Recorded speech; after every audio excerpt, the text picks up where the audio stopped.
अक्सर पेशेंट्स हमारे पास आते हैं डेंटल इम्प्लांट लगवाने, दांतों को रिप्लेसमेंट करने का जो जदीद तरीका है जिसमें हम स्क्रू लगा के टाइटेनियम का उसके ऊपर दांत लगा देते हैं कि ये ऐसा ट्रीटमेंट है जो हर पेशेंट के लिए नहीं है,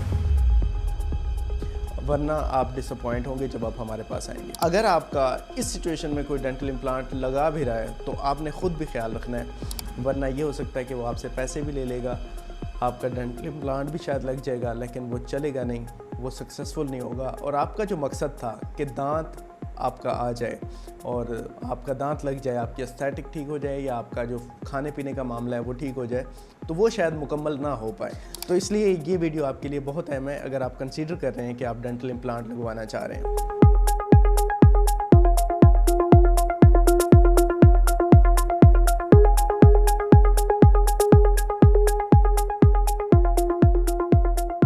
सबसे पहला जो प्रॉब्लम है जो ज़्यादातर पेशेंट्स में होता है, पाकिस्तान में सबसे ज़्यादा पेशेंट्स में ये प्रॉब्लम पाई जाती है, वो है डायबिटीज़, शुगर की बीमारी। अब शुगर की बीमारी या डायबिटीज़ अगर आपको है तो आपको पता होगा कि इसमें क्या होता है कि आपका या तो इंसुलिन बन नहीं रही होती या जो बन रही होती है वो पूरी नहीं हो पा रही होती है आपके जिस्म के लिए। और इंसुलिन का काम होता है कि शुगर को कंट्रोल करके रखना, और जब इंसुलिन नहीं होती तो शुगर कंट्रोल नहीं हो पाता, सॉरी आपका जो डायबिटिक कंट्रोल है वो नहीं हो पाता और आपकी शुगर एक हद से ज़्यादा तजावुज़ कर जाती है और इस बीमारी को शुगर की बीमारी कहते हैं। शुगर के पेशेंट में होता यह है कि जो एंड आर्टरीज़ हैं, जो बहुत टर्मिनल आर्टरीज़ हैं, जैसे आपके गम्स हो गए या आपकी हड्डियों के अंदर जो खून का पहुंचना है और जो कुव्वत मुदाफ़ियत है वो उस लेवल की काम नहीं कर पा रही होती, और ये सब होता तब है जब आपका शुगर कंट्रोल ना हो। अब इससे क्या होता है कि जब हम इम्प्लांट लगाते हैं तो इम्प्लांट ने दो नए ताल्लुक़ कायम करने होते हैं आपके जिस्म के अंदर, आपकी हड्डी के अंदर। एक पहला ताल्लुक़ जो होता है वो आपके हड्डी के साथ होता है कि इम्प्लांट आपकी हड्डी का हिस्सा बनता है, जिसको हम ऑसियो इंटीग्रेशन कहते हैं। दूसरा जो रिलेशन है, जो दूसरा जो ताल्लुक़ है वो ये होता है कि वो जो इम्प्लांट है वो जब हम उसके ऊपर दांत लगाते हैं तो वो गम्स भी, जो मसूड़े हैं, वो भी उस इम्प्लांट के जो दांत वाला हिस्सा है उसके साथ एक रिलेशन में आते हैं, जिसको बायोलॉजिकल सील कहते हैं कि वो गम्स भी उसे एक्सेप्ट करते हैं। इन दोनों चीज़ों का आपकी बॉडी का एक्सेप्ट करना, तस्लीम करना इम्प्लांट को कि ये हमारी चीज़ है, ये बहुत ज़रूरी होता है, वरना आपका इम्प्लांट रिजेक्ट हो जाता है, फेल हो जाता है। अब पहली सिचुएशन के लिए हम आपका इम्प्लांट प्लेस करके 2 से 3 महीने वेट करते हैं ताकि हड्डी उसे अपना हिस्सा मान ले। उसके बाद दूसरे नंबर पे जब हम दांत लगाते हैं तो फिर हम ये होप करते हैं, ये उम्मीद रखते हैं, क्योंकि अब हड्डी ने अगर हिस्सा बना लिया है तो गम्स भी अटैच हो जाएंगे इम्प्लांट के साथ, और जैसे नेचुरल दांतों के साथ अटैच होते हैं, और जिसके नतीजे में एक सील अचीव हो जाएगी और फिर इम्प्लांट वो चलेगा। ये एक बेसिक चीज़ है। अब शुगर के मरीज़ में जिसमें शुगर कंट्रोल ना हो तो मसला ये होता है कि एक तो हड्डी सही से बॉन्ड नहीं बना पाती, टर्नओवर हड्डी का अच्छा नहीं होता, और दूसरी लेवल पे जो गम्स हैं वो भी ठीक से अटैच नहीं हो पाते। अब ये प्रॉब्लम्स होते उन केसेस में हैं जब शुगर जो है वो कंट्रोल में ना हो। अगर आपका शुगर कंट्रोल है तो कंट्रोल में है, HbA1c आपका जो है वो 6-7 पे है, इससे ऊपर नहीं है, तो फिर आपका जो इम्प्लांट है वो सक्सेसफुली हम लगा भी सकते हैं और कोई इशू नहीं होता। जैसे ही बिल्कुल नॉर्मल इंसान है वैसे ही आप ही हैं, सिर्फ आपने शुगर को कंट्रोल रखना होता है, इम्प्लांट लग सकता है। लेकिन अगर आपका शुगर कंट्रोल नहीं है, आप कोई एहतियात नहीं करते और आप शुगर को बीमारी भी शायद नहीं समझते, तो फिर आपके लिए डेंटल इम्प्लांट का ट्रीटमेंट नहीं है। और एक और चीज़, आपका जो मुँह होता है वो भी बता रहा होता है कि आपका शुगर का कंट्रोल कैसा है। कुछ लोगों में ना शुगर का कंट्रोल ना होने की वजह से बाकी दांत भी हिल रहे होते हैं, मसूड़े सोजिश का शिकार होते हैं, गम रिसेशन हो रही होती है, मसूड़ों की मांसखोरे की बीमारी हो रही होती है, हड्डी भी सपोर्ट छोड़ चुकी होती है। तो इस तरह की सिचुएशन में हमें आइडिया हो जाता है कि शुगर वैसे ही कंट्रोल नहीं है, तो अब अगर हम डेंटल इम्प्लांट लगाएंगे तो ज़्यादा चांसेस हैं वो भी फेल हो जाए। और डेंटल इम्प्लांट डायबिटिक या शुगर के मरीज़ों में जो फेल होता है वो ज़्यादातर चांसेस होते हैं कि पहले साल के अंदर फेल हो जाए। अगर पहले साल के अंदर आप बहुत एहतियात कर लेते हैं तो उस दौरान जो ये ताल्लुक़ है इम्प्लांट का वो बहुत स्ट्रांग हो जाता है, तो फिर डेंटल इम्प्लांट बहुत अच्छा रहता है और उसकी जो सेहत है वो ख़राब नहीं होती।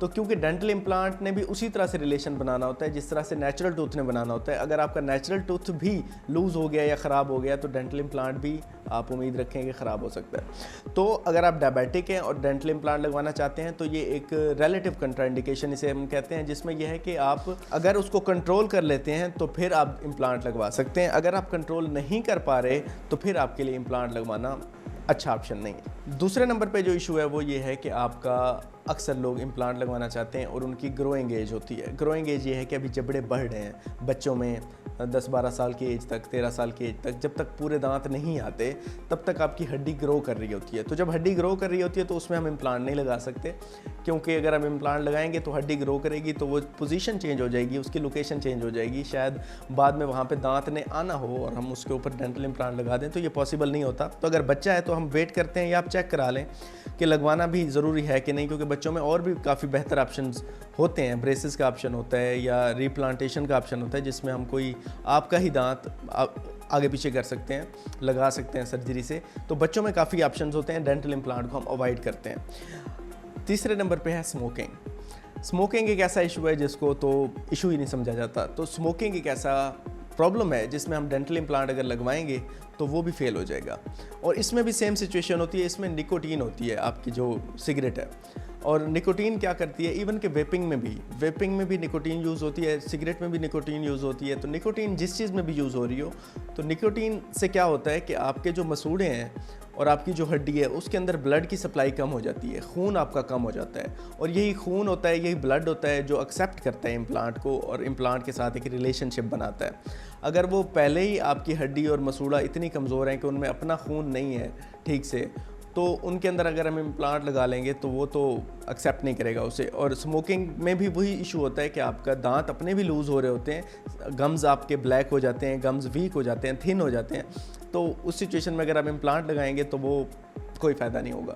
हाँ, अगर आप स्मोकिंग को क्विट करें, ख़त्म कर दें, सिगरेट पीना छोड़ दें, तो आप फिर इम्प्लांट लगवा सकते हैं। और वैसे यही करना चाहिए आपको कि आपकी लंग्स की सेहत है, आपके दिल की जो सेहत है, आपके ओवरऑल भी जो सेहत है वो ठीक हो जाएगी, और स्मोकिंग से आपको कोई फ़ायदा नहीं हो रहा, नुकसान ही हो रहा होता है। इसके अलावा एक और प्रॉब्लम है कि अक्सर बुज़ुर्गों में ये मसला होता है कि उनकी हड्डी ख़त्म हो चुकी होती है, दांत निकले हुए काफ़ी अरसा हो चुका होता है, और काफ़ी अरसे से दांत की गैर मौजूदगी की वजह से जो हड्डी होती है जिसने आपके दांतों को होल्ड किया होता है वो ख़त्म हो जाती है, जिसकी वजह से बहुत थिन और बहुत नैरो बोन बचती है, हड्डी बचती है, बहुत पतली और बहुत छोटी हड्डी बच जाती है, तो जिसमें इम्प्लांट का लगाना नामुमकिन होता है। और अगर हम लगा दें तो उसकी लाइफ इतनी अच्छी नहीं होती। उस सिचुएशन में एक ख़ास किस्म के इम्प्लांट्स होते हैं जिनको बेजल इम्प्लांट्स कहते हैं, कॉर्टिकल इम्प्लांट भी कहते हैं। उस सिचुएशन में वो इम्प्लांट लगाए जा सकते हैं। अगर तो ऐसी सिचुएशन है कि जो नॉर्मल इम्प्लांट्स हैं वो लग ही नहीं सकते, मुमकिन ही नहीं है, तो फिर हम बेजल इम्प्लांट की तरफ जा सकते हैं कि आपका खाना पीना मामला शामला ठीक हो जाए। तो इसलिए ये कुछ ऐसी सिचुएशंस हैं जिनमें डेंटल इम्प्लांट आपके लिए बहुत प्रॉब्लमेटिक हो सकता है अगर आपको नहीं पता होगा तो। बाकी इस सिचुएशंस के अलावा आप डेंटल इम्प्लांट रेगुलर बेसिस पे लगवा सकते हैं। आप अगर मुझसे कंसल्ट करना चाहते हैं डेंटल इम्प्लांट के हवाले से, तो आप 3D CBCT और बेसिक कुछ टेस्ट होते हैं ब्लड के, वो कराएंगे तो हम प्लान कर लेंगे कि आपके डेंटल इम्प्लांट किस तरह से लग सकते हैं। आप ईमेल में मुझसे रब्ता कर सकते हैं, आप मेरा व्हाट्सएप अपॉइंटमेंट नंबर है वहाँ पे कांटेक्ट कर सकते हैं, आप ऑनलाइन भी कंसल्टेशन कर सकते हैं। आप सबका बहुत बहुत शुक्रिया, थैंक यू।